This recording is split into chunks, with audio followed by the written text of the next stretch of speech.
नमस्कार दोस्तों। हम अपना जो पूर्वावलोकन सीरीज स्टार्ट किए थे, उसमें पॉलिटी सेक्शन की आज 8वां वीडियो है, जिसमें हम नागरिकता के बारे में पढ़ेंगे। पॉलिटी सेक्शन के नागरिकता के बारे में हम इसमें पढ़ेंगे। तो आइए प्रारंभ करते हैं। हाँ, नोट्स इसके पहले पढ़ लेते हैं नागरिकता का जो इसमें दिया हुआ है।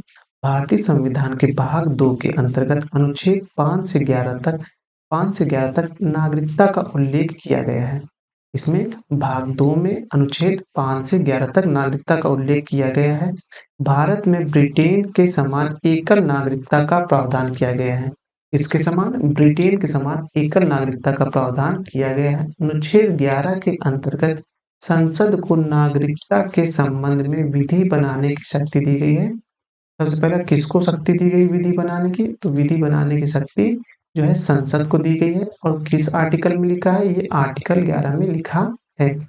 संसद द्वारा भारतीय नागरिकता अधिनियम 1955 पारित किया गया था। याद रखना है कि भारतीय नागरिकता अधिनियम कब का है? 1955 का 1955 का 1955 का है। भारतीय नागरिकता 5 प्रकार से प्राप्त की जा सकती है। पहला है जन्म से, दूसरा है वंश या परंपरा से, तीसरा है पंजीकरण से, चौथा है देशीकरण से और पांचवा है अर्जित भूमि के सम्मिलन द्वारा। तो आगे देख लेते हैं। 5 प्रकार से नागरिकता प्राप्त की जा सकती है, ये बताया है इसमें। आगे है भारतीय नागरिकता का अंत यानी लोप 3 प्रकार से हो सकता है। पहला है किसी अन्य देश की नागरिकता ग्रहण करने पर, दूसरा है नागरिकता त्यागने पर, तीसरा है सरकार द्वारा वंचित करने पर। यानी कि हम अपने देश में नागरिकता 5 प्रकार से प्राप्त कर सकते हैं। 3 प्रकार से नागरिकता को खत्म किया जा सकता है। अनुच्छेद 6 में पाकिस्तान से भारत को प्रव्रजन करने वाले कुछ व्यक्तियों की नागरिकता के अधिकार के बारे में उपबंध है। अनुच्छेद 7 में पाकिस्तान के प्रव्रजन करने वाले कुछ व्यक्तियों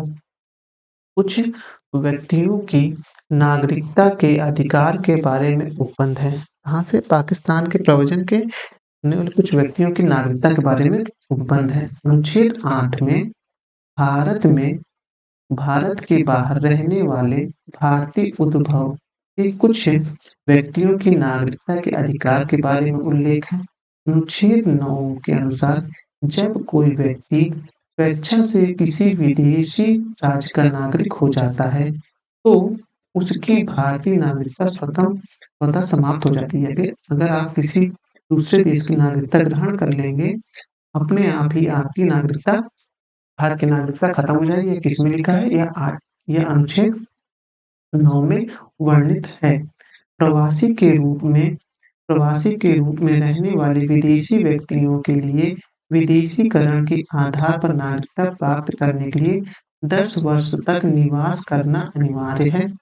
भारतीय नागरिकता अधिनियम 1955 की धारा 5(1)(a) के तहत पंजीकरण द्वारा भारतीय नागरिकता प्राप्त करने के लिए भारतीय मूल के व्यक्ति को भारत में 7 वर्ष बिताने होंगे। संसद नागरिकता के अर्जन हेतु शर्तों को नियम करने के लिए सक्षम है। वर्ष 2005 के नागरिकता संशोधन अधिनियम में प्रवासी भारतीय नागरिक की संकल्पना की गई, जिसके अनुसार पाकिस्तान एवं बांग्लादेश के नागरिकों को छोड़कर सभी देशों के भारतीय मूल के नागरिकों को केंद्र सरकार को आवेदन या अप्रवासी भारतीय नागरिक के रूप में पंजीकृत किया जा सकता है। 10 जनवरी 2020 से नागरिकता संशोधन अधिनियम 2019 लागू हुआ। यह अधिनियम अफगानिस्तान, पाकिस्तान, बांग्लादेश के हिंदू, सिख, बौद्ध, जैन, पारसी और ईसाई धर्म के अवैध प्रवासियों को नागरिकता देने का प्रावधान किया गया। कितने लोगों को? 6 धर्म के लोगों को दिया गया। कितने धर्म के लोगों को? 6 धर्म के लोगों को दिया गया। इस अधिनियम द्वारा उन्हीं को नागरिकता देने का प्रावधान है जिन्हें 31 दिसंबर 2014 को या उससे पहले भारत में प्रवेश किए हैं। तो जो नागरिकता अधिनियम हमारा 2019 का था, उसमें कौन-कौन देश के नागरिकों को नागरिकता दी जाएगी? वो रहेगा अफ़गानिस्तान, दूसरा पाकिस्तान, तीसरा बांग्लादेश। किन-किन धर्म से संबंधित?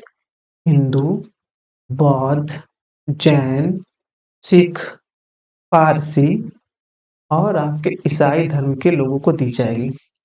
और ये जो नागरिकता प्राप्त करेंगे, वह कब के? वो 31 दिसंबर 2014 या उसके पहले भारत में प्रवेश कर लिए हैं, उनको मिलेगी, उनके बाद वालों को नहीं मिलेगी। यह अधिनियम संविधान की 6वीं अनुसूची में शामिल असम, मेघालय, मिजोरम और त्रिपुरा के आदिवासी क्षेत्रों पर लागू नहीं होगी। यानी कि ये जो नागरिकता अधिनियम 2019 वाला है, इसमें पाकिस्तान, अफ़गानिस्तान और बांग्लादेश के लोगों को, वहाँ के अल्पसंख्यकों को नागरिकता देने की बात कही गई है और संविधान की 6वीं अनुसूची में शामिल मेघालय, असम, त्रिपुरा और मिजोरम के आदिवासियों के क्षेत्र पर लागू नहीं होगी। यह अधिनियम बंगाल ईस्टर्न फ्रंट रेगुलेशन 1873 के तहत अधिसूचित इनर लाइन में आने वाले क्षेत्र पर लागू नहीं होगा। यानी कि इनर लाइन क्षेत्र जो है आपका, उस पे यह अधिनियम लागू नहीं होगा। प्रश्न देख लेते हैं। भारत के संविधान के किस भाग में हम नागरिकता से संबंधित प्रावधान को पाते हैं? तो भाग 2 में पाते हैं, 5 से 11 अनुच्छेद तक। निम्नलिखित में से संबंधित प्रावधान संविधान के किस भाग में है? तो भाग में है नागरिकता 2 में। भारतीय संविधान के कौन से अनुच्छेद नागरिकता से संबंधित है? 5 से 11 अनुच्छेद नागरिकता से संबंधित है। भारतीय संविधान निम्नलिखित में से कौन-सी नागरिकता प्रदान करता है? वो एकल नागरिकता प्रदान करता है, जो ब्रिटेन से प्रेरित है। भारत में नागरिकता की निम्नलिखित विशेषताओं में से कौन-सा सही है? वह सही है, संपूर्ण भारत में एकल नागरिकता का प्रावधान किया गया है। इसके विपरीत अमेरिका में राज्य और देश दोनों की ही नागरिकता होती है।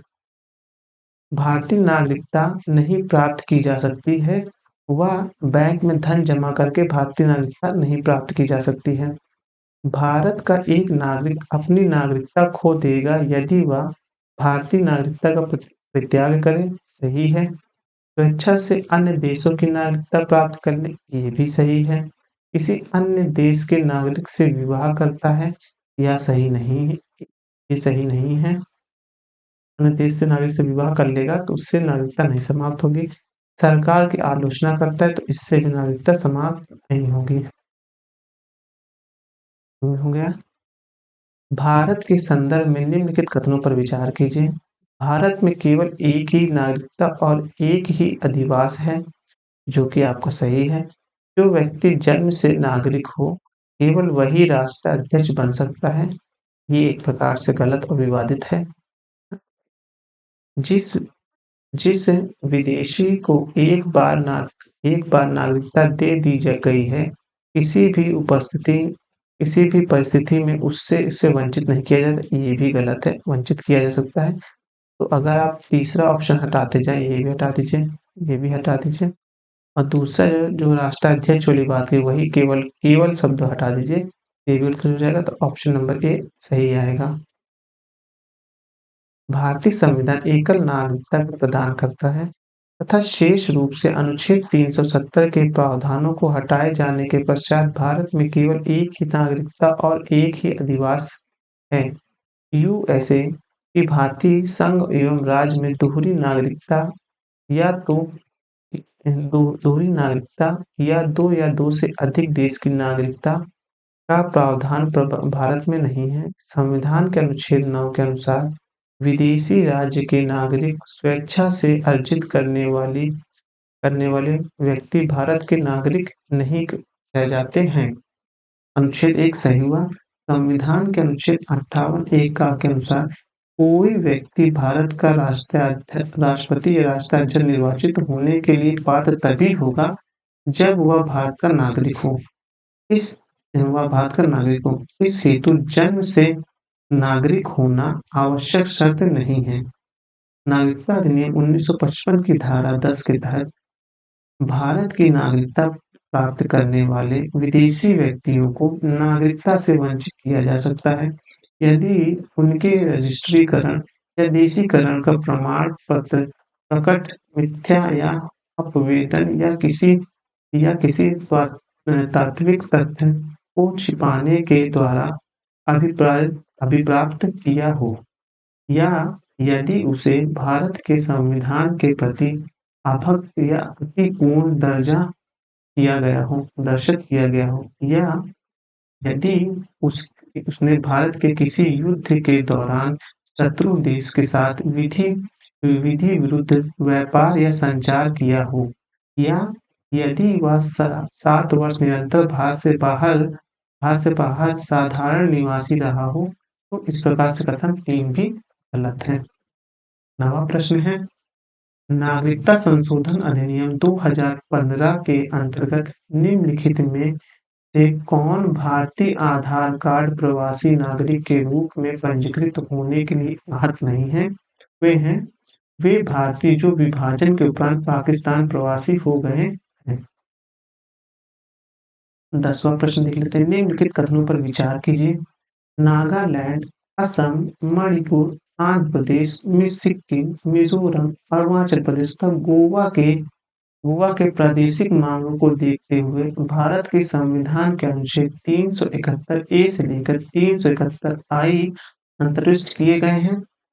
सही है। भारत तथा संयुक्त राज्य अमेरिका इस संविधानों में 2 राजतंत्र संघ और राज्य हैं किंतु नागरिकता एक ही है, ये गलत है। अमेरिका में 2 नागरिकता है। कोई व्यक्ति जो देशीकरण द्वारा भारत का नागरिक है कभी भी अपनी नागरिकता से वंचित नहीं होगा। हो सकता है, बिल्कुल हो सकता है। ये भी ऑप्शन गलत है। ऑप्शन नंबर डी जो कि पहला ऑप्शन है वह सही है। किसी देश में दोहरी नागरिकता का सिद्धांत स्वीकार किया गया है वो संयुक्त राज्य अमेरिका में दोहरी नागरिकता का स्वरूप जो स्वीकार किया गया है। निम्नलिखित में से कौन भारतीयों के अर्जन हेतु शर्तों को नियत करने के लिए सक्षम है? वह सक्षम है। संसद जो है वह नियम बना सकती है। आर्टिकल 9 देखेंगे तो उसमें ये लिखा हुआ आर्टिकल 11 में स्पष्ट लिखा गया है कि संसद को नागरिकता के संबंध में विधि बनाने का संपूर्ण शक्ति है। इस शक्ति को प्रयोग में संसद ने नागरिकता अधिनियम 1955 अधिनियमित किया था। इसमें नागरिकता के अर्जन और समाप्ति के बारे में विस्तार से उपबंध किया गया है। नागरिकता अधिनियम 1955 की धारा 5(1) का के तहत पंजीकृत द्वारा भारतीय नागरिकता प्राप्त करने के लिए भारतीय मूल के व्यक्ति को भारत में 7 वर्ष बसना होगा। नागरिकता अधिनियम 1955 के अंतर्गत पंजीकरण द्वारा भारतीय नागरिकता प्राप्त करने के लिए भारतीय मूल के व्यक्ति को भारत में कितने वर्ष निवास करना होगा? 7 वर्ष निवास करना होगा। निम्नलिखित में से भारत में नागरिकता निर्धारण का विशिष्ट अधिकार किसे प्राप्त है? वह प्राप्त है आपको संसद को है, लेकिन संसद ऑप्शन में नहीं है। नागरिकता संशोधन विधेयक 2019 संसद में कब पारित किया गया? वह पारित किया गया 11 दिसंबर 2019 को।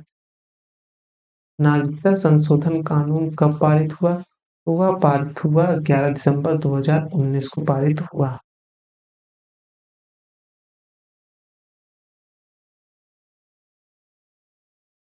अब हम अपना तीसरा चैप्टर स्टार्ट करने वाले हैं जिसका नाम है मूल अधिकार जो भाग 3 में उल्लेखित है। तो इसका जो नोट्स दिया है पूर्वावलोकन वो देख लेते हैं। नेहरू रिपोर्ट 1928 द्वारा मूल अधिकार को भारत के संविधान में सम्मिलित करने की आकांक्षा प्रकट की गई। कब प्रकट की गई? 1928 में नेहरू रिपोर्ट द्वारा। भारतीय संविधान के भाग 3 के अंतर्गत अनुच्छेद 12 से 35 में मौलिक अधिकारों का वर्णन किया गया है जो निम्नलिखित है। पहला है समानता का अधिकार, दूसरा स्वतंत्रता का अधिकार, तीसरा शोषण के विरुद्ध अधिकार, चौथा धर्म की स्वतंत्रता का अधिकार, पाँचवा है सांस्कृतिक और शिक्षा संबंधित अधिकार, छठवां है संवैधानिक उपचारों का अधिकार। भारतीय संविधान में मौलिक अधिकार को राज्य के कृत्यों के विरुद्ध एक गारंटी के स्थान दिया गया है। मौलिक अधिकार पूर्णतः नैसर्गिक और नैसर्गिक एवं अप्रतिदेय की श्रेणी में आते हैं। अनुच्छेद 352 के तहत आपात की उद्घोषणा के प्रवर्तन की स्थिति में अनुच्छेद 358 एवं 359 के प्रावधानों के अंतर्गत ही मूल अधिकारों का निलंबन किया जा सकता है। मौलिक अधिकार को न्याय योग्य यानी वाद योग्य रूप में संविधान में रखा गया है। वर्तमान में कुल 6 मौलिक अधिकार प्रदान किए गए हैं, जबकि मूल संविधान में 7 मौलिक अधिकार थे। भारतीय संविधान में दिए गए मौलिक अधिकारों की तुलना अमेरिका के अधिकार बिल से की जाती है। भारतीय संविधान में मौलिक अधिकारों के संरक्षण का दायित्व न्यायपालिका के पास है। संविधान में अनुच्छेद 14 यह सुनिश्चित करता है कि किसी भी व्यक्ति को विधि के समक्ष समानता और विधि का समान संरक्षण से वंचित नहीं किया जाएगा। इस रूप में अनुच्छेद 14 विधायी सत्ता पर नियंत्रण लगाती है। भारतीय संविधान में समानता के अधिकार को अनुच्छेद 14 से 18 तक कुल 5 अनुच्छेदों में वर्णित किया गया है, जो कि अग्रलिखित हैं। विधि की समझ समता अनुच्छेद 14 धर्म, मूल वंश, जाति या लिंग या जन्म स्थान के आधार पर विभेद पर प्रतिषेध अनुच्छेद 15 की बात है। लोक नियोजन के विषय में अवसर की समानता अनुच्छेद 16 है। हाँ, अस्पृश्यता या छुआछूत के अंत की जो अनुच्छेद में 17 में लिखा गया है। उपाधियों के अंत का उल्लेख अनुच्छेद 18 में है। अनुच्छेद 19 से 22 तक स्वतंत्रता के अधिकार हैं। वर्णित है कि अनुच्छेद 19 के अंतर्गत अभिव्यक्ति की स्वतंत्रता सहित कुल 6 प्रकार की स्वतंत्रता प्रदान की गई है। अनुच्छेद 19(1) में प्रावधानित वाक्य एवं अभिव्यक्ति की स्वतंत्रता के अंतर्गत ही आचरण में समाचार पत्रों की स्वतंत्रता भी निहित मानी जाती है। उच्चतम न्यायालय ने अपने अनेक निर्णयों में सूचना के अधिकार अनुच्छेद 19(1) में प्रदत्त वाक्य एवं अभिव्यक्ति की स्वतंत्रता का अधिकार में निहित माना गया है। संविधान के अनुच्छेद 19(1) में शांतिपूर्ण एवं निरात युद्ध सम्मेलनों की स्वतंत्रता, अनुच्छेद 21(ग) में संगम या संघ या सहकारी सोसाइटी बनाने की स्वतंत्रता की बात कही गई है। वहीं अनुच्छेद 19(1) में भारत के राज्य क्षेत्र में सर्वत्र आबाद संचरण की स्वतंत्रता, अनुच्छेद 1(j) में भारत में के तहत भारत के राज्य क्षेत्र के किसी भी भाग में निवास करने या बस जाने की स्वतंत्रता है। अनुच्छेद 19(1)(6) में तहत कोई वृत्ति व्यापार या कारोबार करने की स्वतंत्रता का प्रावधान किया गया है। 44वें संविधान संशोधन 1978 के द्वारा अनुच्छेद 1(4) का लोप कर दिया गया। अनुच्छेद 1(का) को से लेकर 1(6) तक में दी गई विभिन्न स्वतंत्रता को अनुच्छेद 19(2) से लेकर 19(6) तक दिए गए विभिन्न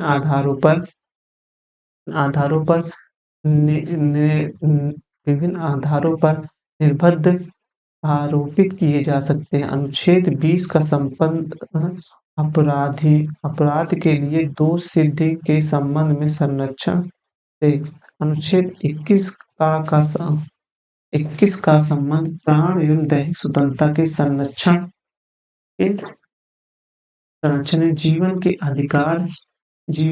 अधिकार वहीं अनुच्छेद 21 का शिक्षा के अधिकार से संबंधित है। अनुच्छेद 22 में कुछ दशाओं में गिरफ्तारी व निषेध के संरक्षण के प्रावधान किया गया है। भारतीय संविधान के अनुच्छेद 24 में 14 वर्ष से कम आयु के बालक को कारखाना, खनन इत्यादि परिसंकटमय क्षेत्रों में नियोजन को निर्बंध करता है, जबकि अनुच्छेद 23 जो है मानव के दुर्व्यवहार और बलात् श्रम पर प्रतिषेधित करता है। भारतीय संसद द्वारा निर्मित सिविल अधिकार संरक्षण अधिनियम 1955 के अंतर्गत भारतीय समाज में अस्पृश्यता को दंडनीय अपराध घोषित किया गया है। भारतीय संविधान के अनुच्छेद 21 में प्रयुक्त दैहिक स्वतंत्रता शब्दावली के दैहिक शब्दावली में संचरण अर्थात कहीं भी जाने का अधिकार यानी विदेश भ्रमण के अधिकार निहित है। उच्चतम न्यायालय ने जीवन साथी चुनने के लिए मूल अधिकार मानते हुए इसे अनुच्छेद 21 में निहित माना है। उच्चतम न्यायालय ने उन्नयन किशोरवाद बनाम आंध्र प्रदेश मामले में उन्नयन बनाम आंध्र प्रदेश मामले में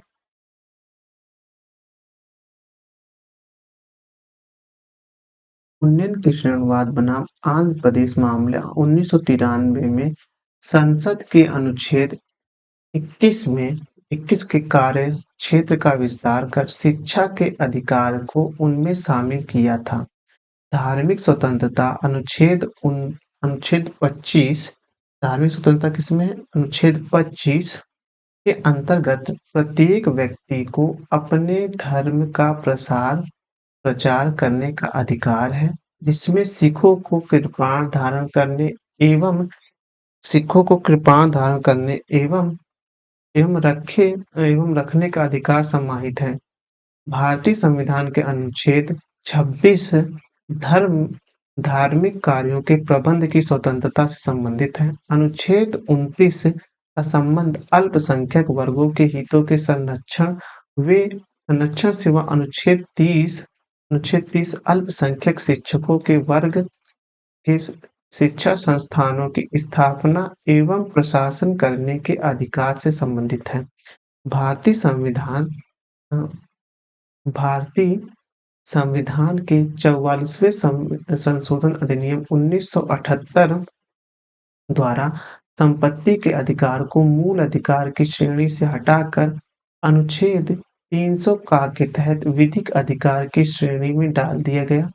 भारतीय संविधान के अनुच्छेद 32 के अंतर्गत संवैधानिक उपचारों का अधिकार उल्लिखित है।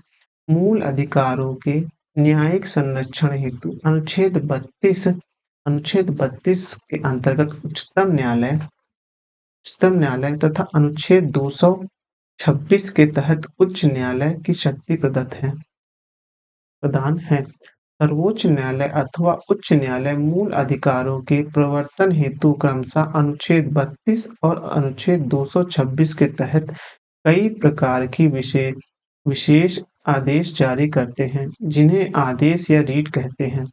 बंदी प्रत्यक्षीकरण इसके द्वारा न्यायालय किसी गिरफ्तार व्यक्ति को न्यायालय के सामने प्रस्तुत करने का आदेश देता है। यदि गिरफ्तारी की तारीख या कारण गैर कानूनी या असंतोषजनक है तो न्यायालय बंदी को छोड़ने का आदेश दे सकता है। परमादेश यह आदेश तब जारी किया जाता है जब न्यायालय को लगता है कि कोई सार्वजनिक पदाधिकारी अपने कानूनी व संवैधानिक दायित्वों का पालन नहीं कर रहा है और इससे किसी व्यक्ति का मौलिक अधिकार प्रभावित होता है। तो प्रतिषेध है जब कोई निचली अदालत अपने आधिकारिक क्षेत्र का अतिक्रमण करके किसी मुकदमे की सुनवाई करती है तो ऊपर की अदालत उच्च न्यायालय या सर्वोच्च न्यायालय उसे ऐसे करने से रोकने के लिए प्रतिषेध का आदेश देती है। अधिकारपेक्षा जब न्यायालय को यह लगता है कि कोई व्यक्ति ऐसे पद पर नियुक्त हो गया है जिस पर उसका कोई कानूनी हक नहीं है, तब न्यायालय अधिकारपेक्षा आदेश के द्वारा उसके उस पद का कार्य करने से रोक देती है। उत्प्रेषण जब कोई निचली अदालत या सरकारी अधिकारी बिना अधिकार के कोई कार्य करता है, तो न्यायालय, उच्च न्यायालय या सर्वोच्च न्यायालय उसके समक्ष विचाराधीन मामले को लेकर उत्प्रेषण द्वारा उसे ऊपर की अदालत या अधिकारी को हस्तांतरण कर देता है। संविधान के अनुच्छेद 352 के तहत युद्ध या बाह्य आक्रमण के कारण राष्ट्रपति द्वारा आपातकाल की उद्घोषणा की जाने पर अनुच्छेद 368 के तहत अनुच्छेद 19 में वर्णित मूल अधिकार स्वतः ही निलंबित हो जाते हैं। अनुच्छेद 20 एवं 21 को छोड़कर अन्य मूल अधिकार को निलंबित करने की शक्ति राष्ट्रपति को अनुच्छेद 359 के तहत प्राप्त है। भारतीय संविधान में 44वें संविधान संशोधन के पश्चात अनुच्छेद 20 एवं 21 के अंतर्गत प्राप्त मूल अधिकार को निलंबित नहीं किया जा सकता। किसमें बोला गया है? 44वें संविधान संशोधन में बोला गया है। बच्चन सिंह बनाम पंजाब राज्य के मामले में उच्चतम न्यायालय ने बहुमत से निर्णय से यह निर्धारित किया था कि मृत्युकारिता करने के लिए मृत्यु दंड वैकल्पिक दंड अनुच्छेद 14, 19 एवं 21 का अतिक्रमण नहीं करता है और संवैधानिक है। पहला प्रश्न देख लेते हैं। निम्नलिखित में से कौन सा कारक सही उदार लोकतंत्र में स्वतंत्रता को सर्वोत्तम सुरक्षा को नियत करता है? वह करता है शक्ति का पृथक्करण करता है। निम्नलिखित में से कौन सा एक सही है? भारतीय संविधान के मूल अधिकार को शामिल करने के लिए नेहरू रिपोर्ट 1928 में समर्थन किया था। यह सही है। निम्नलिखित कथनों में से किस एक व्यक्ति ने मूल अधिकारों को हमारे लोगों के लिए एक प्रतिज्ञा तथा सभ्य विश्व के साथ किया गया समझौता कहा है? वह कहा है आपका डॉक्टर एस राधाकृष्णन ने कहा है। मूल अधिकारों पर संविधान सभा में हुई बहस में भाग लेते हुए डॉक्टर एस राधाकृष्णन ने कहा था, यह हमारे लोगों के लिए एक प्रतिक्रिया और सभ्य विश्व के साथ किया गया एक समझौता है। मौलिक अधिकार क्या है? मौलिक अधिकार वाद की होते हैं, मतलब कि इसको न्यायालय के द्वारा सरकार के विरुद्ध कृत्यों के लिए एक गारंटी के रूप में देखा जाता है। अधिकारों को मूल अधिकार कहा जाता है क्योंकि यह संविधान में उल्लेखित है, सही है। यह प्रजातांत्रिक है, ये नहीं है। राजतंत्र में मूल अधिकार की बात हो सकती है। यह लोक कल्याणकारी, यह सही है। यह व्यक्तित्व विकास के लिए आवश्यक है, यह भी सही है। संसद इसके विरुद्ध कानून नहीं बना सकती। संसद इसके विरुद्ध कानून बना सकती है, लेकिन वह कुछ अलग-अलग प्रावधानों के तहत हो सकता है। स्वतंत्रता संघर्ष के दौरान स्वतंत्रता आंदोलन के नेताओं ने अधिकारों के महत्व को समझा था। स्वतंत्रता के अधिकारों को समझा था अधिकारों को समझा था के अधिकारों के समावेशन करने व उन्हें सुरक्षित करने के उद्देश्य से संविधान में उन अधिकारों को सूचीबद्ध किया गया जिन्हें सुरक्षा देनी थी और उन्हें मौलिक अधिकार के की संज्ञा दी गई। यह अधिकार अत्यधिक महत्वपूर्ण है और इसलिए उन्हें संविधान में सूचीबद्ध किया गया। व्यक्तित्व अधिकार के लिए ये इतने महत्वपूर्ण है कि संविधान स्वयं यह सुनिश्चित करता है कि सरकार भी इनका उल्लंघन न कर सके। संविधान में मूल अधिकारों का उल्लेख अधिकारों के महत्व को दर्शाता है। इन अधिकारों के अभाव में व्यक्ति के व्यक्तित्व का सर्वोत्तम विकास नहीं हो पाता है। संविधान के अनुच्छेद 13 के अंतर्गत यह प्रावधान है कि किसी भी देश या अधिनियम के द्वारा अधिकारों को छीन या समाप्त नहीं किया जा सकता। प्रजातांत्रिक और लोकतांत्रिक अवधारणा शासन प्रक्रिया से संबंधित है, ना कि अधिकारों से। छठवां प्रश्न देखते हैं, मूल अधिकार क्या है? मूल अधिकार आपातकालीन स्थिति में निलंबित किए जा सकते हैं। वह निलंबन 368 के तहत माना जाएगा। 368 369 आपात घोषणा के प्रवर्तन में मूल अधिकार को निलंबित संबंधित प्रावधान का वर्णन किया गया है। भारत में मौलिक अधिकारों के संबंध में निम्नलिखित वक्तव्य पर विचार कीजिए। ये राजतत्व के विरुद्ध एक गारंटी है, सही है। ये संविधान के भाग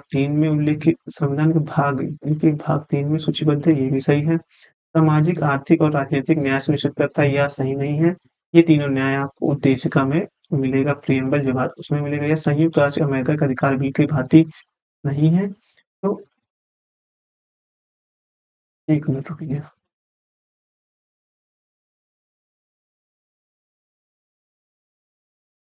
यह सामाजिक, आर्थिक और राजनीतिक न्याय सुनिश्चित करता है, ये भी सही है। साथ ही उद्देशिका में भी वर्णित है। उसके बाद है कि बिल की भांति नहीं है, तो बिल की भांति नहीं, बिल की भांति ही है। तो चौथा अगर ऑप्शन निकालेंगे तो ये गलत हो जाएगा, ये वाला ऑप्शन सही होगा। भारत में मौलिक अधिकार राज्यकर्ताओं के विरुद्ध एक गारंटी है। इन्हें संविधान के भाग 3 में शामिल किया गया है। यह संयुक्त राज्य अमेरिका के अधिकार बिल की भांति है। जहाँ तक सामाजिक, आर्थिक व राजनीतिक न्याय का प्रश्न है, ये संविधान की प्रस्तावना से उद्भूत होते हैं और संविधान के भाग 3 के मौलिक अधिकार और भाग 4 के राज्य के नीति निर्देशक तत्व एक तत्व एक दूसरे के पूरक के रूप में मिलकर इन्हें सूचीबद्ध करते हैं।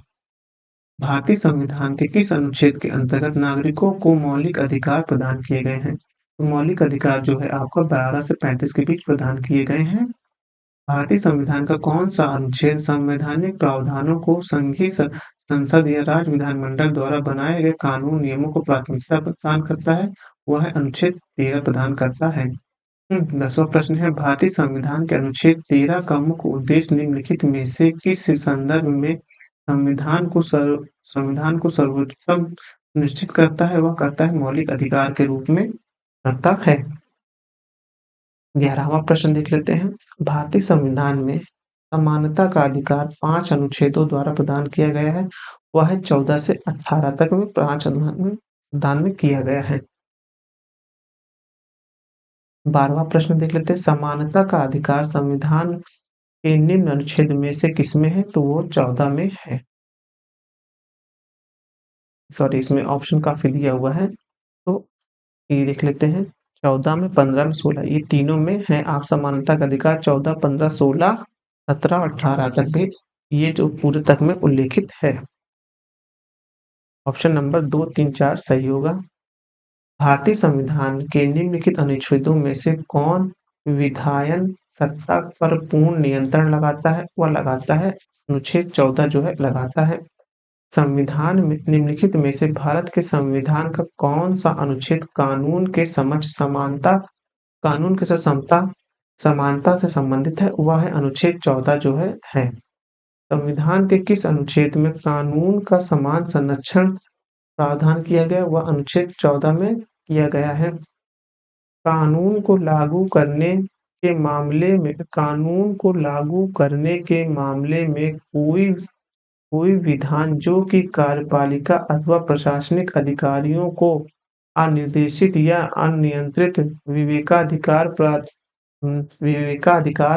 देता है, भारत के संविधान में निम्नलिखित अनुच्छेदों में से किसका उल्लेख करता है? वह उल्लेख करता है 14 का। विधि का नियम या कानून का अधिराज्य का मतलब क्या है? इसका मतलब यह है राज्य के लिए एक कानून और सभी के लिए एक न्याय तंत्र होगा। 18वां प्रश्न देखते हैं। धर्म आदि के आधार पर विभेद या प्रतिषेध भारत के संविधान के अनुच्छेद 15 एक मूल अधिकार है, जिससे जिससे इसके अधीन वर्गीकृत किया जाएगा समानता के अधिकार के अंतर्गत किया जाएगा। 19वां प्रश्न देख लेते हैं। मद्रास राज्य बनाम दोराय राजन 1951 के मुकाबले में भारतीय सर्वोच्च न्यायालय के निर्णय के परिणाम स्वरूप निम्नलिखित में से किस मौलिक अधिकार को संशोधित किया गया?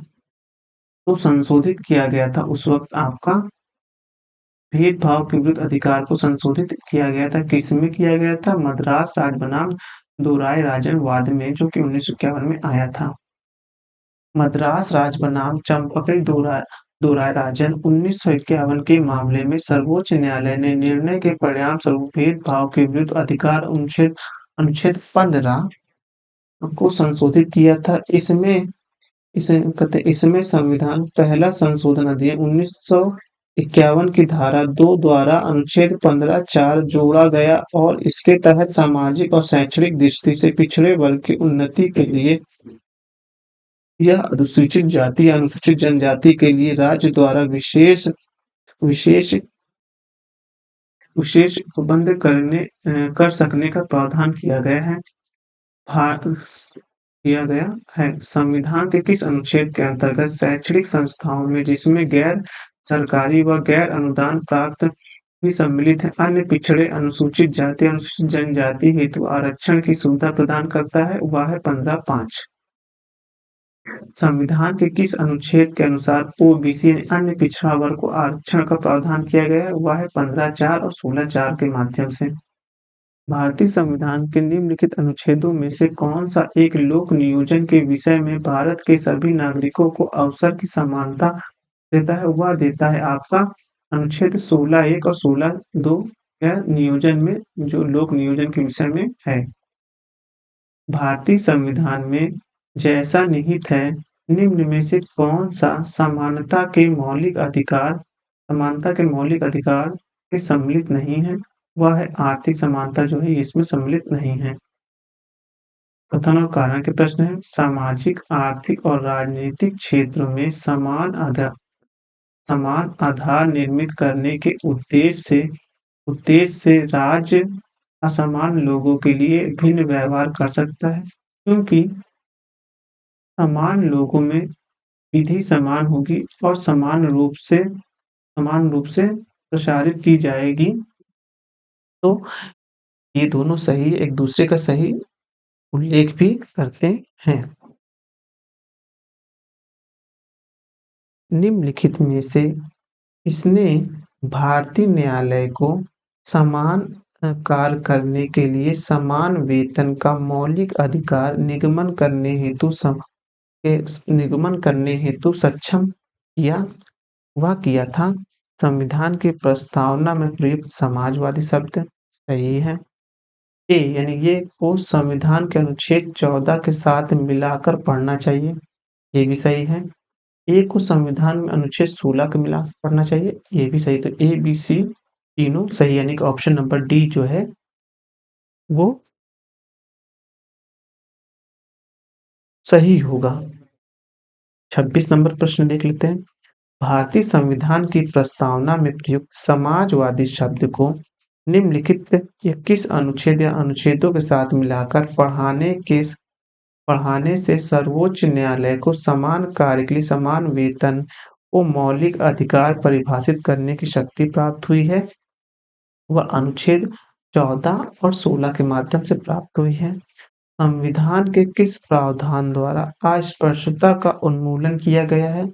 वह किया गया अनुच्छेद 17 के माध्यम से किया गया है। भारतीय संविधान का कौन सा अनुच्छेद अस्पृश्यता का उन्मूलन करता है और किसी भी रूप में इसके आचरण का निषेध करता है? वह है आर्टिकल 17। भारतीय संविधान के निम्नलिखित में से किस अनुच्छेद के द्वारा अस्पृश्यता की समाप्ति की व्यवस्था की गई है? वह अनुच्छेद 17 की गई है। भारतीय संविधान के अनुच्छेद 17 का संबंध है अस्पृश्यता के उन्मूलन से है। भारतीय संविधान में छुआछूत उन्मूलन से संबंधित अनुच्छेद है, वह है 17 है। अनुसूचित जाति, अनुसूचित जनजाति को किस अनुच्छेद के अंतर्गत मौलिक सामाजिक, आर्थिक, राजनीतिक और सांस्कृतिक अधिकार दिए गए हैं? वह दिए गए हैं अनुच्छेद 17 के माध्यम से दिए गए हैं। निम्नलिखित मूल अधिकारों के किस संवर्ग से अस्पृश्यता के रूप में किए गए विभेदन के विरुद्ध संरक्षण समाविष्ट है? वह है आपका समानता के अधिकार, जो कि 14 से लेकर 18 है। वहीं अस्पृश्यता का स्पष्ट उल्लेख अनुच्छेद 17 में किया गया है। भारत में अस्पृश्यता का निवारण निम्न में से किन उपायों द्वारा किया जा सकता है? किया जा सकता है कानून बनाकर, शिक्षा की उन्नति द्वारा, जन जागरण के द्वारा, नौकरियों में प्रवेश दिलाकर ये नहीं किया जा सकता। बाकी ये तीनों के माध्यम में आप अस्पृश्यता को भारत में खत्म कर सकते हैं। कथन और कारण के प्रश्न हैं। अस्पृश्यता संरचनात्मक हिंसा का सबसे अस्पृश्यता के चलन का आधार धार्मिक स्वीकृति है, इसलिए ये ऑप्शन ए सही होगा। क्योंकि आप देखेंगे अस्पृश्यता जो होती है संरचनात्मक हिंसा का सबसे खराब स्वरूप है। संरचना वर्ण व्यवस्था के थ्रू आती है, इसलिए सबसे बेकार वर्ण व्यवस्था जैसी चीज नहीं होनी चाहिए। अस्पृश्यता का चलन का आधार धार्मिक स्वीकृति है। तो ये जो अस्पृश्यता धार्मिक स्वीकृति, क्योंकि वर्ण व्यवस्था में ऐसे माना गया, इनको निम्न वर्ग का माना गया है, तो इसकी ये सही व्याख्या करता है। भारतीय संविधान के निम्नलिखित अनुच्छेदों में से कौन भिन्न वर्ग में आता है? 14, 15, 16 समानता में आता है, बल्कि 19 आपका समानता में नहीं आता है। यह स्वतंत्रता से संबंधित है, लेकिन विवाद का दिया हुआ, इसको एक बार पढ़ लेते हैं। दिए गए अनुच्छेद 19 के अन्य से भिन्न वर्ग में आता है। यह स्वतंत्रता के अधिकार का वर्णन करता है, जबकि अन्य तीन अनुच्छेद 14, 15, 16 समानता का अधिकार वर्णित करते हैं। एक अन्य दृष्टि से देखा जाए तो अनुच्छेद 15, 16, 19 केवल नागरिकों के लिए है, जबकि अनुच्छेद 14 जो है सभी के लिए उपलब्ध है। भारतीय सं 37वां प्रश्न देखते हैं। भारतीय संविधान में स्वतंत्रता का अधिकार 4 अनुच्छेदों द्वारा प्रदत्त किया गया है। वह अनुच्छेद है आपका 19 से 22 तक है।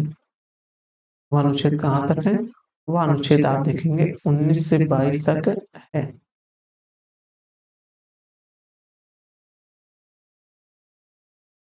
भारतीय संविधान के किस अनुच्छेद में भाषण एवं अभिव्यक्ति की स्वतंत्रता को मूल अधिकार का प्रावधान है? वह प्रावधान आर्टिकल 19 का है। भारत की स्वतंत्रता का निम्नलिखित में से कौन सा अनुच्छेद प्रेस की स्वतंत्रता संबंधित है? वह है आर्टिकल 19 ए। ए जो है आपका का वाला जो है वाक्य एवं अभिव्यक्ति की स्वतंत्रता से संबंधित है। भारतीय संविधान का कौन सा अनुच्छेद प्रेस की स्वतंत्रता को आश्वासित करता है? वह करता है आर्टिकल 19। भारत का संविधान स्पष्टता प्रेस की आजादी की व्यवस्था नहीं करता, किंतु यह आजादी अंतर्निहित है, आर्टिकल 19 एक ए में निहित है।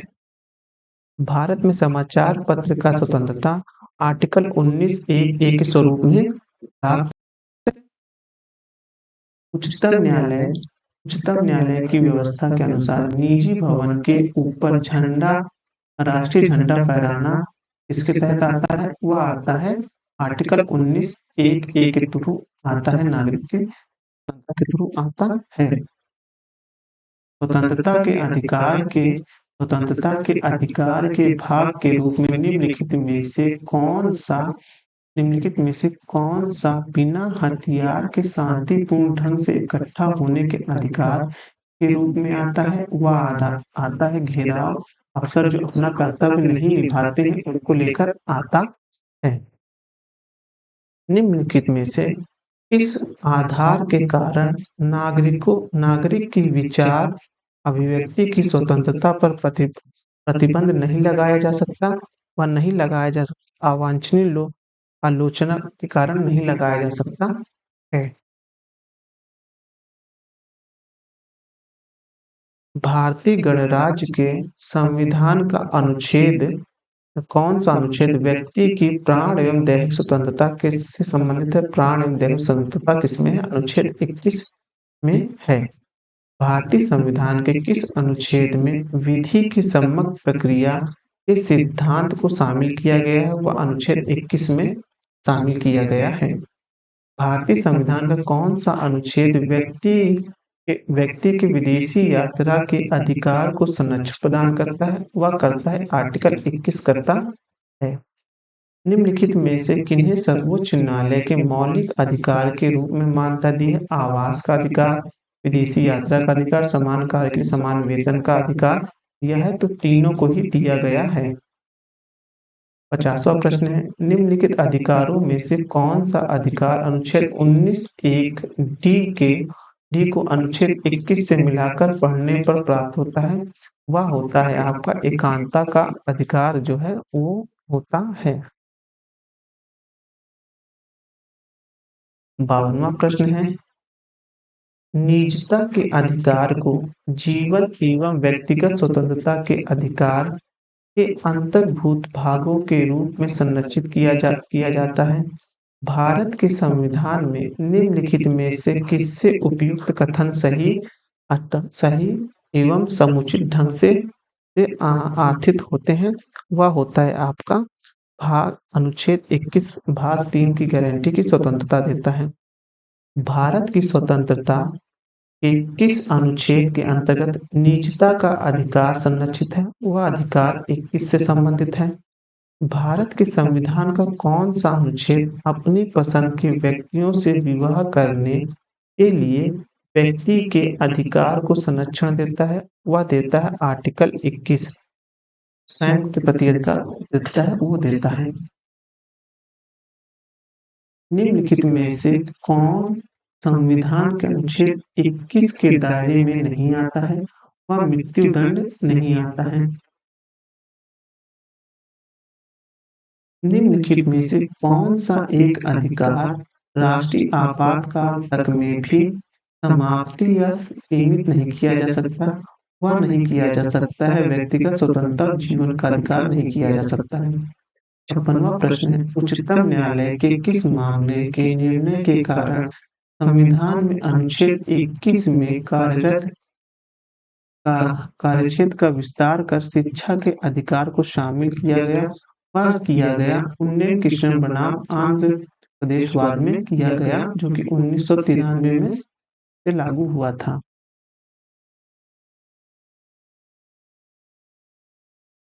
6 वर्ष की आयु से लेकर 14 वर्ष की आयु के बीच के सभी बच्चों शिशुओं को शिक्षा का अधिकार दिया गया। वह दिया गया मूल अधिकार के तहत दिया गया, जो कि आप आर्टिकल 21 ए में देखेंगे दिया गया है। कौन सा संविधान संशोधन के तहत दिया गया था? 86वें संविधान संशोधन सन 2002 के माध्यम से दिया गया।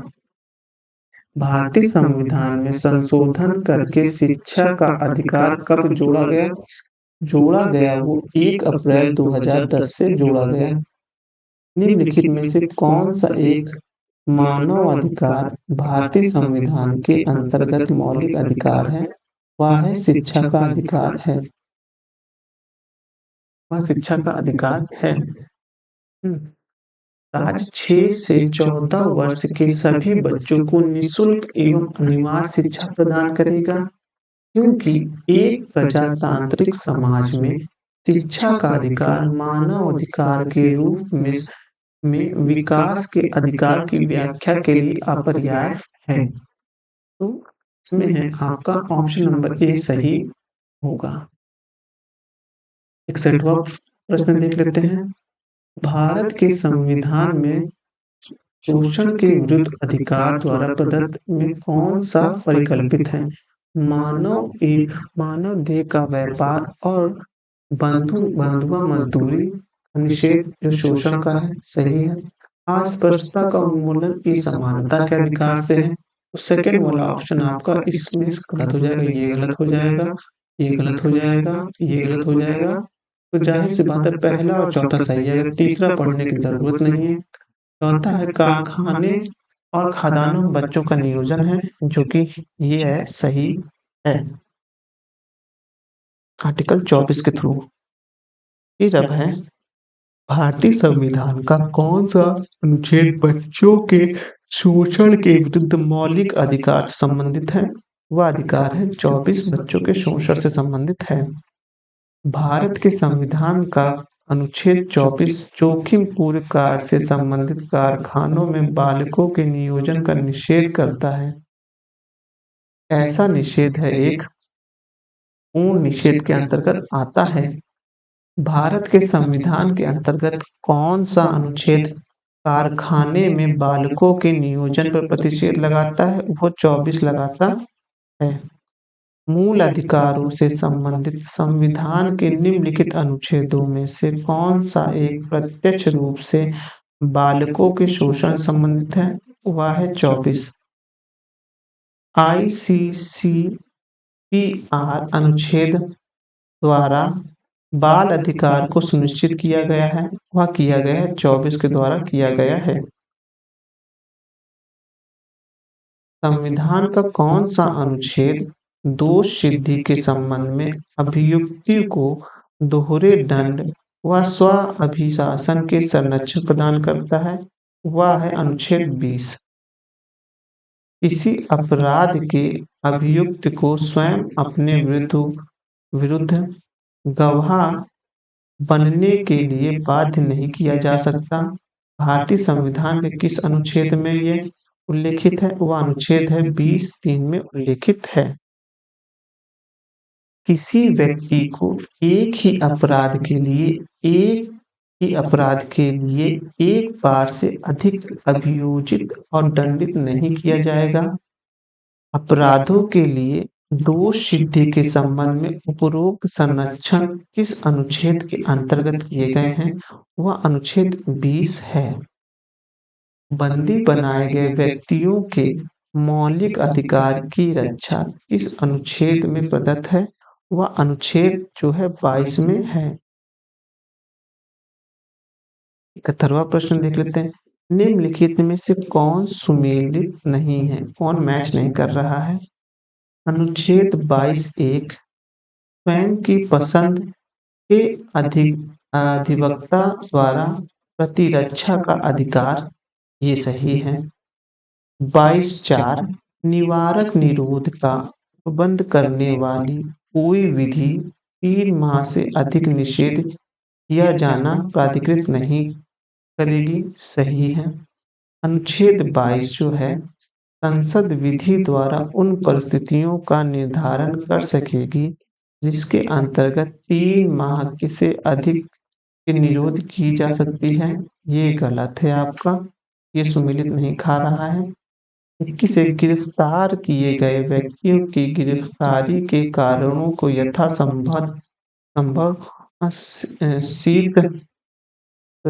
शीघ्रता एवं बिना अभिरक्षण के नहीं रखा जाएगा, तो इसमें सी वाला ऑप्शन सही है। प्रत्यक्ष बंदीकरण अधिनियम के अंतर्गत एक व्यक्ति बिना मुकदमा चलाए बंदी बनाया जा सकता है। अधिकतम 3 माह के लिए बंदी बनाया जा सकता है। प्रिवेंटिव डिटेंशन के अंतर्गत एक व्यक्ति को बिना मुकदमा चलाए बंदी बनाकर रखा जा सकता है, 3 माह के लिए रखा जा सकता है। 74वां प्रश्न है, भारत के संदर्भ में निम्नलिखित कथनों पर विचार कीजिए। जब एक कैदी पर्याप्त आधार प्रस्तुत करता है तो ऐसे कैदियों को पैरोल मना नहीं है का मामला बन जाता है। कैदी को पैरोल पर छोड़ने के लिए राज्य सरकार के अपने नियम हैं, जो इसमें से 2 वाला ही सही है। 76वां प्रश्न देखते हैं। धार्मिक स्वतंत्रता के अधिकार के प्रावधान के अंतर्गत शामिल है, तो अंतर्गत इसमें शामिल है धर्म प्रचार करने का अधिकार, सिखों को प्राण रखने का अधिकार, राज्यों को समाज सुधार या विधि निर्माण का अधिकार। तीनों ही अधिकार प्राप्त हैं। धार्मिक निकायों को लोगों का धर्म परिवर्तन कराने का अधिकार, ये किसी भी अधिकार में नहीं आता है, तो चौथा वाला गलत है। चौथा ऑप्शन काटेंगे, उपयुक्त सभी में भी चौथा कटेगा, में भी चौथा कटेगा और ये वाला सही आएगा। 76वां प्रश्न है, संविधान के किस अनुच्छेद के अंतर्गत सिखों द्वारा कृपाण धारण करना धार्मिक स्वतंत्रता का अंग माना गया है? वह अनुच्छेद 25 के अंतर्गत माना गया है। 77 प्रश्न देखेंगे। भारतीय संविधान का अनुच्छेद 25 का संबंध है धर्म की स्वतंत्रता से है। समानता का 14 से 18 तक है। संपत्ति का अधिकार भी आपका 19 में आएगा, लेकिन ये एक कानूनी अधिकार बना दिया गया है, तो ये 300 का में अनुच्छेद 300 का के अंतर्गत आएगा। अल्पसंख्यकों की सुरक्षा जो है वो अलग आएगा। भारतीय संविधान के अनुच्छेद प्रयुक्त में हिंदू शब्द किससे सम्मिलित नहीं है, वह सम्मिलित नहीं है, पारसियों से सम्मिलित नहीं है। 79 प्रश्न देखेंगे। संविधान के अनुच्छेद 25 के अनुसार धर्म स्वतंत्रता धर्म स्वतंत्रता का अधिकार किसके अधीन नहीं है? वह अधीन नहीं है, मानववाद के अधीन नहीं है। निम्नलिखित संविधान के अनुच्छेद 25 में धार्मिक कार्यों के प्रबंध का स्वतंत्रता पर क्या प्रतिबंध लगाया जा सकता है? लोक व्यवस्था से लगाया जा सकता है, राष्ट्रीय सुरक्षा से लगाया जा सकता है, शिक्षा से लगाया जा सकता है, सदाचार से, स्वास्थ्य से और धर्मनिरपेक्ष से। तो लगाया जा सकता है इसमें लोक व्यवस्था से लगाया जा सकता है, सदाचार से लगाया जा सकता है और स्वास्थ्य से धार्मिक कार्यों के प्रयोजन पर रोक लगाई जा सकती है। हाँ, और वादियाँ में कौन सुमेलित नहीं है ये देखना है। तो अनुच्छेद 23 जो है मानव के दुर्व्यापार और बलात्श्रम से है, ये सही है। अनुच्छेद 24 जो है कारखाने आदि में बालकों के नियोजन से है, ये भी सही है। अनुच्छेद 26 जो है धार्मिक कार्यों के प्रबंध की स्वतंत्रता देता है, ये भी सही है। लेकिन अनुच्छेद 29 जो लिखा हुआ है वो शिक्षा संस्थानों में स्थापना और प्रशासन करने का अल्पसंख्यक वर्गों का अधिकार, यह सही नहीं है।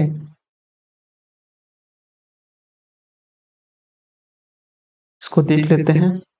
अल्पसंख्यकों की शिक्षा संस्थानों की स्थापना और प्रशासन का अधिकार अनुच्छेद 30 में प्राप्त होता है, जबकि 29 में अल्पसंख्यकों वर्ग के हितों के संरक्षण से है। वहीं अनुच्छेद 23 मानव दुर्व्यापार से है। 24 कारखाने में बच्चों का है। 26 धार्मिक कार्यों के प्रबंध की स्वतंत्रता का है। अनुच्छेद 32 संवैधानिक उपचार का है। अनुच्छेद 31 संपत्ति का अधिकार है, जिसको 44वें संविधान संशोधन के माध्यम से यानी 1944 में इसे मौलिक अधिकार से हटा करके कानूनी अधिकार कर दिया गया, जो कि आर्टिकल 300 का में लिखा गया है। 82वां प्रश्न देख लेते हैं। में से कौन सुमेलित नहीं, ये देखना है। मानव के दुर्व्यापार बलात्श्रम, ये सही है। अल्पसंख्यकों वर्गों के हितों का संरक्षण, ये भी सही है। संवैधानिक उपचार का अधिकार, ये भी सही है। शिक्षा संस्थानों की स्थापना तथा प्रशासन करने का अल्पसंख्यकों का अधिकार, यह गलत है। यह अधिकार जो है कानूनी अधिकार के अंतर्गत संपत्ति के अधिकार के अंतर्गत 31 आता है। डी वाला ऑप्शन गलत हो जाएगा। 83 प्रश्न है। भारतीय संविधान का कौन सा अनुच्छेद अल्पसंख्यकों को अपनी मनपसंद शिक्षण संस्थानों को स्थापित एवं संचालित करने का अधिकार को संरक्षण प्रदान करता है? वह है 30। भारतीय संविधान के निम्नलिखित में से किस अनुच्छेद में यह व्यवस्था की गई है कि सभी अल्पसंख्यकों को अपनी रुचि की शिक्षण संस्थानों की स्थापना व प्रशासन का अधिकार प्राप्त है? वह है आर्टिकल 30। इसमें और भी है, तो आज हम कर लेते हैं ये वाला ऑप्शन, क्योंकि अधिकारों का ऑप्शन जो मौलिक अधिकार हैं उनसे बहुत से प्रश्न बनते हैं। आज इनको हम खत्म कर लेते हैं, एक ही वीडियो के अंतर्गत खत्म कर लेंगे। कथन और कारण का है। कथन और कारण से संबंधित प्रश्न है। भारतीय संविधान का अनुच्छेद 30 अल्पसंख्यक वर्ग शब्द को परिभाषित नहीं करता है, साथ ही नहीं करता है। संविधान केवल भाषाई और धार्मिक अल्पसंख्यक वर्ग को मान्यता प्रदान करता है। दोनों सही है, पर दोनों एक दूसरे की व्याख्या नहीं करते हैं। भारतीय संविधान मान्यता देता है, वह देता है धार्मिक और भाषाई अल्पसंख्यकों को मान्यता देता है। निम्नलिखित में से किसको संविधान द्वारा मौलिक अधिकारों को लागू करने की शक्ति दी गई है? वह दी गई है आपको सर्वोच्च न्यायालय और उच्च न्यायालय को दी गई है। मौलिक अधिकार का संरक्षण है। मौलिक अधिकार का संरक्षण न्यायालय है। संविधान के संविधान के अंतर्गत मूल अधिकारों का संरक्षक कौन है? वो है सर्वोच्च न्यायालय है। भारतीय संविधान के अंतर्गत निम्नलिखित में से किस मूल अधिकार का संरक्षण समझा जाता है? वह समझा जाता है न्यायालय को समझा जाता है। निम्नलिखित में से किस एक को नागरिक और मौलिक अधिकार का रक्षक तथा भारतीय संविधान का अभिभावक माना जाता है? वह माना जाता है उच्चतम न्यायालय को माना जाता है। 92% निम्नलिखित में से कौन-सा कथन सही नहीं है, ये पूछ रहा है। तो संविधान में संविधान के अंतर्गत मूल अधिकारों का संरक्षण भारत का राष्ट्रपति करता है, ये गलत है। वो करता है भारत का सर्वोच्च न्यायालय करता है। निम्नलिखित में से कौन-सा अधिकार भारतीय संविधान के अनुच्छेद 32 के अंतर्गत अंतर्गत प्रविष्ट किए गए हैं? वह किए गए हैं मौलिक अधिकार किया गया है। निम्नलिखित में से किस एक का अधिकार डॉक्टर बी आर अम्बेडकर ने के द्वारा संविधान की आत्मा कहा गया है? वह कहा गया संवैधानिक उपचारों के अधिकार को कहा गया। कथन और कारण के प्रश्न हैं। संविधान के अनुच्छेद 32 को डॉक्टर अम्बेडकर ने इसकी आत्मा कहा क्योंकि अनुच्छेद 32 मौलिक अधिकार के अतिक्रमण तथा के विरुद्ध प्रभावी उपचार का प्रावधान करता है, तो सही है। दोनों कथन और कारण दोनों सही है और कथन कारण की सही व्याख्या है। अब प्रश्न आता है 96 भारत के संविधान में किस अनुच्छेद के अंतर्गत भारत का उच्चतम न्यायालय नागरिकों के मूल अधिकारों के प्रवर्तन के विभिन्न रीट जारी कर सकता है? वह आर्टिकल 32 के तहत जारी कर सकता है। वहीं हाई कोर्ट आपका 226 के थ्रू जारी करता है। निम्नलिखित में से किस प्रलेख को किसी व्यक्ति की स्वतंत्रता का महानतम रक्षक माना जाता है? वह माना जाता है आपका बंदी प्रत्यक्षीकरण बी वाला ऑप्शन जो बंदी प्रत्यक्षीकरण को माना जाता है।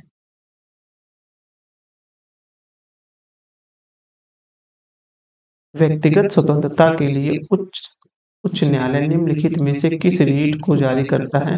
उच्च न्यायालय किस रीट को जारी करता है? वो बंदी प्रत्यक्षीकरण को जारी करता है। व्यक्तिगत स्वतंत्रता के अधिकार के लिए निम्नलिखित में से कौन सी रीट जो जारी की जाती है? वो है हैबियस कॉर्पस को अंग्रेजी में नाम है हैबियस कॉर्पस, हिंदी में बंदी प्रत्यक्षीकरण कहते हैं। सम्मिलित कीजिए बंदी प्रत्यक्षीकरण परमादेश बंदी प्रत्यक्षीकरण पूर्णतः सूचित करना किस अधिकार से हम आदेश देते हमें शरीर चाहिए, तो ए वाला और 4 वाला ऑप्शन सही है। तो ए का 4 ऑप्शन इन 3 में पाया गया है, ये देख लेते हैं। तो इन तीनों में से कोई एक सही होगा। बंदी प्रत्यक्षीकरण हमारे शरीर चाहिए, परमादेश हम आदेश देते हैं, प्रतिषेध अधीनस्थ न्यायालय का लेख से है, उत्प्रेषण यानी कि पूर्णतः सूचित किया जाता है, अधिकार पेक्षा इस अधिकार से है, ये इम्पोर्टेंट है। निम्नलिखित में से कौन सा सही सुमेलित नहीं है? सही सुमेलित नहीं है प्रतिषेध से डीबी सर्टिफाइड कहते हैं। डीबी सर्टिफाइड उत्प्रेषण रीट के लिए प्रयुक्त किया जा शब्द है, ना कि प्रतिषेध रीट के लिए। निम्नलिखित संवैधानिक उपचारों में से पोस्टमार्टम भी कहा जा सकता है, वह कहा जाता है 2 या 2 से कोई भी नहीं, ई वाला ऑप्शन होगा।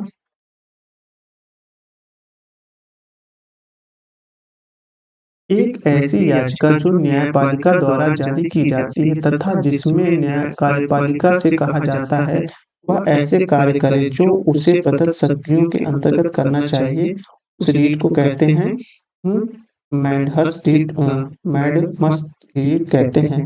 जब सर्वोच्च न्यायालय किसी व्यक्ति अथवा संस्था को उसके दायित्वों के निर्वाह हेतु लेखन जारी करता है, वह कहता है उसे परमादेश के अंतर्गत आता है।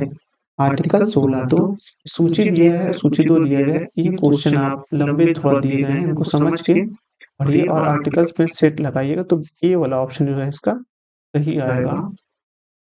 निम्नलिखित में से कौन सा सही सुमेलित नहीं है? सही सुमेलित नहीं है आपका गिरफ्तारी और निरोध के विरुद्ध, ये 23 वाला सही नहीं है क्योंकि इसमें जो 23 वाला है आप देखेंगे ये कारखाने में हो मतलब मानव दुर्व्यवहार से रिलेटेड है। उपाधियों का अंत 29 में नहीं है, सूची को मिलाइए। उपाधियों का अंत जो आप देखेंगे 18 में है, धार्मिक मान्यों के प्रबंध का अनुच्छेद जो है आपका यही 26 में आएगा। अल्पसंख्यकों की भाषा का संरक्षण आर्टिकल 29 में आएगा और शिक्षा का अधिकार आपका आर्टिकल 21 ए में आएगा।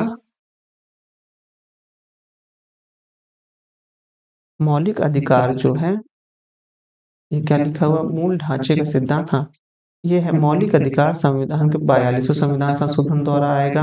मौलिक कर्तव्य द्वारा, मौलिक कर्तव्य, हाँ, और संसद मौलिक अधिकार में केशवानंद भारती मूल ढांचे का सिद्धांत मिनर्वा मिल्स केस में आया था। इंसानों के नैतिक व्यापार का निषेध जो अनुच्छेद 23 के अंतर्गत आएगा। इस वाद में संसद को मौलिक अधिकार में संशोधन का अधिकार दिया गया व केशवानंद भारती में दिया गया।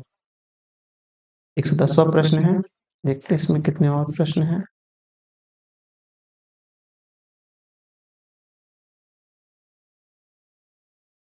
30 प्रश्न और बचे हुए हैं लगभग देखा जाए, अदरवाइज सारे कंप्लीट हो गए हैं। हाँ, 30 प्रश्न बचे हुए हैं, उनको देख लेते हैं, ज़्यादा नहीं है। भारत के सर्वोच्च न्यायालय ने संविधान के मूल संरचना सिद्धांत यानी बुनियादी ढांचे का सिद्धांत प्रदत्त निम्नलिखित में से किस मुकदमे में किया?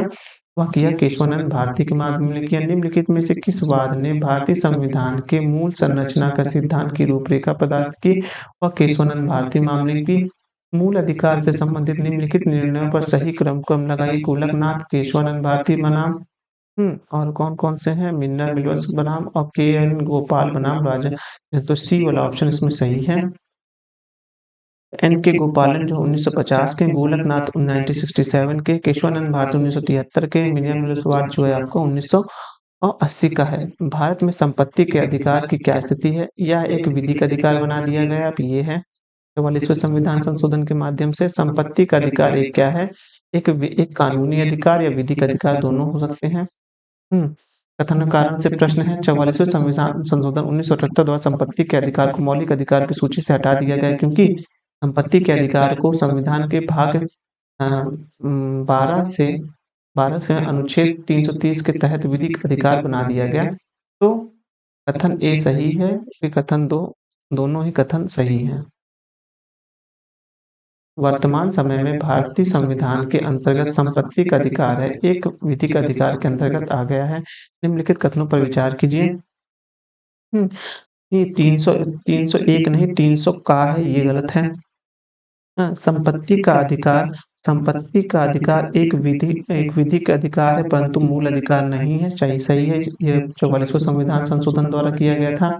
भारत के संविधान 300 का में उन 300 ये सही है आपका। भारत के 300 का उस समय केंद्र सरकार द्वारा 44वें संविधान संशोधन अंतर्निहित किया गया था। तो ए वाला इसमें केवल 2 वाला जो है सही है। निम्नलिखित में से किसके द्वारा संपत्ति के मूल अधिकार का लोप किया गया है? वह किया गया है 44वें संविधान संशोधन के द्वारा किया गया है। संपत्ति का मौलिक अधिकार को कब स्थापित किया गया? तो वह किया गया था आपका 1978 44वें संशोधन द्वारा किया गया था। इसमें भी संवैधानिक संशोधन में मौलिक अधिकारों की सूची से संपत्ति का अधिकार हटाया गया। वो 44वें संशोधन द्वारा हटाया गया।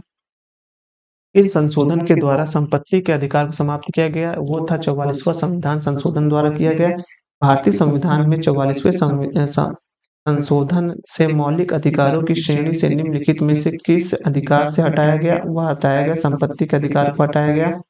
जिस संविधान संशोधन ने नागरिकों के संपत्ति के अधिकार का मूलाधिकार की सूची से निष्कासित किया हुआ था आपका 44वां संविधान संशोधन। निम्नलिखित में से कौन सा अधिकार मौलिक अधिकार नहीं है? वह संपत्ति का अधिकार मौलिक अधिकार नहीं है। निम्नलिखित में से कौन सा मूल अधिकार भारतीय संविधान के नागरिकों को नहीं दिया गया है? वह संपत्ति का अधिकार नहीं दिया गया है। निम्नलिखित में से कौन सा भारत के संविधान द्वारा 6 मूल अधिकारों में से नहीं है?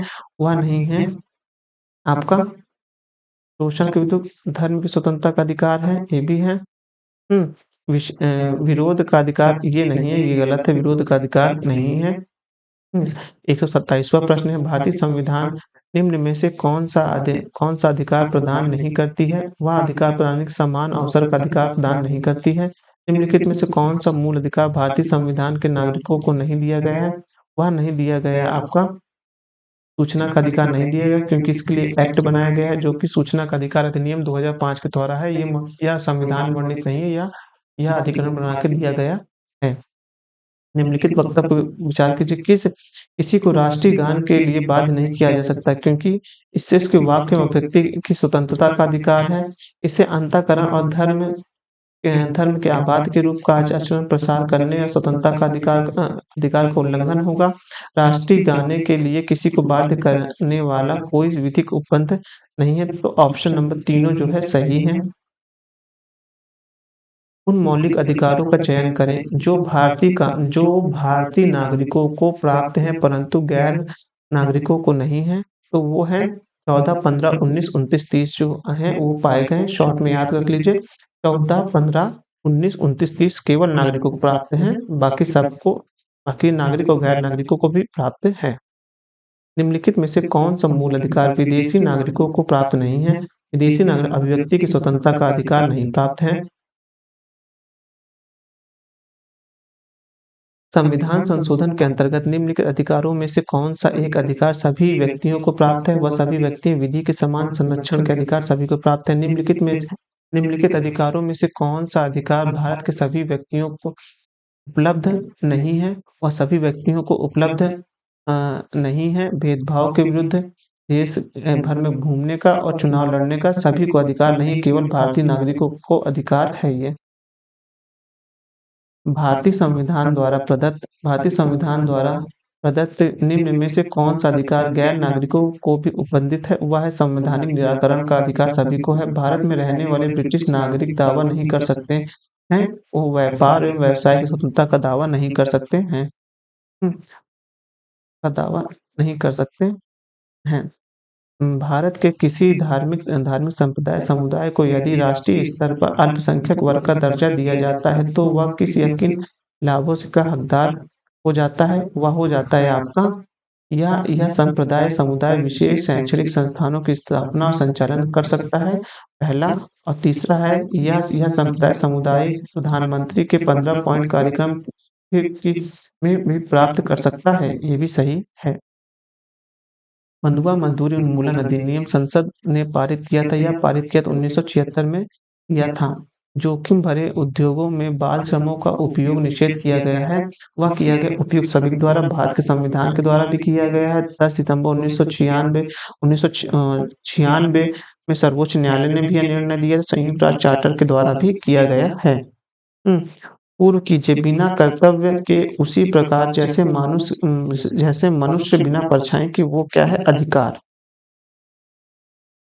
भारत में और यह किसने कहा था? ये जो है अर्नेस्ट बेकर का कथन है, ये याद रखिएगा। भारत के संदर्भ में निम्नलिखित में से कौन-सा अधिकार और कर्तव्य के बीच सही संबंध है? वह है अधिकार कर्तव्य के साथ-साथ संबंधित आते हैं, यह सही है। निम्नलिखित कथनों में से कौन-सा सही है ये देखना है। तो अधिकार राज्य के विरुद्ध नागरिकों के दावे हैं, वह आर्टिकल अगर नहीं मिलता तो आर्टिकल 32 के थ्रू आप सुप्रीम कोर्ट और 226 के थ्रू आप हाई कोर्ट जा सकते हैं। मिटा देता हूँ।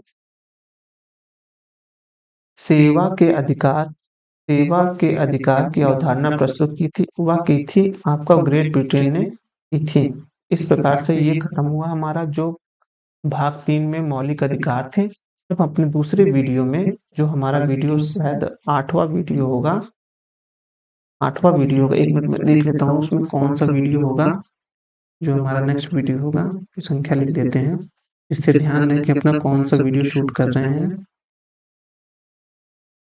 वह होगा आपका तो हाँ, 8वाँ वीडियो होगा, जिसको हम देखेंगे जिसमें हम देखेंगे भाग 4 को देखेंगे जिसमें राज्य के नीति निर्देशक तत्व हैं जो 36 से 51 तक प्राप्त हुए रहेंगे।